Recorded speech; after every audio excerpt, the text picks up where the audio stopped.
ಕಲಾವಿದರಿಗೆ ಸರಿಯಾದಂತಹ ರೀತಿಯಲ್ಲಿ ವೇತನವನ್ನ ಕೊಡ್ತಾ ಇಲ್ಲ ಅಂತ ಹೇಳಿ ಕನ್ನಡ ಮತ್ತು ಸಂಸ್ಕೃತಿ ಇಲಾಖೆ ವಿರುದ್ಧ ಈಗ ಕಲಾವಿದರು ಆಕ್ರೋಶವನ್ನು ವ್ಯಕ್ತಪಡಿಸಿರುವಂಥದ್ದು ನಿಜಕ್ಕೂ ಕೂಡ ಬೇಸರದ ಸಂಗತಿ. ಅಂದರೆ ಹಿರಿಯ ಕಲಾವಿದರಿಗೂ ಕೂಡ ವೇತನವನ್ನು ಕೊಡಲಿಕ್ಕೆ ಬಾಕಿ ಉಳಿಸ್ಕೊಂಡಿದೆ ಅನ್ನುವಂತಹ ಮಾಹಿತಿ ಈಗ ಲಭ್ಯವಾಗಿರುವಂಥದ್ದು. ಅಂದರೆ ಈ ಒಂದು ಏನೋ ಕಲಾವಿದರ ಪೈಕಿಯಲ್ಲಿ ಏನು ನೃತ್ಯ ಮಾಡುವಂಥದ್ದು ಅಥವಾ ಈ ಹಾಡನ್ನು ಹೇಳುವಂಥದ್ದು, ಈ ಕಲಾವಿದರ ಪೈಕಿ 15 ದಿನಗಳ ಒಳಗಡೆ ಇವರಿಗೇನು ಪ್ರೋತ್ಸಾಹಧನ ಅಥವಾ ಇವರಿಗೆ ಕೊಡುವಂತಹ ಗೌರವಧನ ಕೊಡಬೇಕು. ಆದರೆ ಕಳೆದ 2-3 ವರ್ಷಗಳಿಂದ ಇದನ್ನು ಕೊಡದೆ ಬಾಕಿ ಉಳಿಸ್ಕೊಂಡಿದ್ದರಿಂದಾಗಿ ಈಗ ಕಲಾವಿದರು ಕನ್ನಡ ಮತ್ತು ಸಂಸ್ಕೃತಿ ಇಲಾಖೆ ವಿರುದ್ಧ ಆಕ್ರೋಶವನ್ನು ವ್ಯಕ್ತಪಡಿಸಿದ್ದಾರೆ. ಇದರಿಂದಾಗಿ ಅವರ ಆರ್ಥಿಕವಾಗಿಯೂ ಕೂಡ ಅವರಿಗೆ ಹೊರೆನಾಗ್ತಿರುವಂಥದ್ದು. ಅಂದರೆ ಕುಟುಂಬ ನಿರ್ವಹಣೆ ಮಾಡುವ ಸಂದರ್ಭದಲ್ಲಿ ಇದನ್ನೇ ಅವಲಂಬಿತರಾಗಿರ್ತಾರೆ.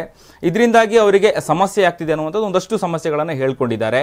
ಆದರೆ ಕನ್ನಡ ಮತ್ತು ಸಂಸ್ಕೃತಿ ಇಲಾಖೆಯ ಅಧಿಕಾರಿಗಳು ಇದಕ್ಕೆ ಯಾವುದೇ ರೀತಿಯಾದಂತಹ ಒಂದು ಏನು ಅವರಿಗೆ ಕೊಡುವಂತಹ ವೇತನ ಆಗಿರ್ಬೋದು ಅಥವಾ ಅವರಿಗೆ ಕೊಡುವಂತಹ ಗೌರವಧನ ಆಗಿರ್ಬೋದು ಇನ್ನೂ ಕೂಡ ಪೆಂಡಿಂಗ್ ಉಳಿಸ್ಕೊಂಡಿದ್ದಾರೆ. ಅದರಲ್ಲಿ ಬಹಳ ಮುಖ್ಯವಾಗಿ ಹಿರಿಯ ಕಲಾವಿದರಿಗೂ ಕೂಡ ಹಣವನ್ನು ಕೊಟ್ಟಿಲ್ಲ ಅನ್ನುವಂಥದ್ದು ಇದರಲ್ಲಿ ಮಾಹಿತಿಗಳು ಇರುವಂಥದ್ದು. ಏನೇ ಆಗಲಿ ಈ ಕಲಾವಿದರಿಗೂ ಕೂಡ ಏನು ಕೊಡುವಂತಹ ಪ್ರೋತ್ಸಾಹಧನ ಅಥವಾ ಅವರಿಗೆ ಕೊಡುವಂತಹ ಒಂದು ಏನು ಸಂಬಳ ಅಥವಾ ವೇತನ ಏನಿದೆ ಇದನ್ನು ತಡೆ ಹಿಡಿದಿರುವಂಥದ್ದು ಅಥವಾ ವಿಳಂಬ ಮಾಡಿರುವಂಥದ್ದು ಎಷ್ಟು ಸರಿ ಅನ್ನುವಂಥದ್ದು ಈಗ ಕಲಾವಿದರ ಪ್ರಶ್ನೆ ಆಗಿದೆ.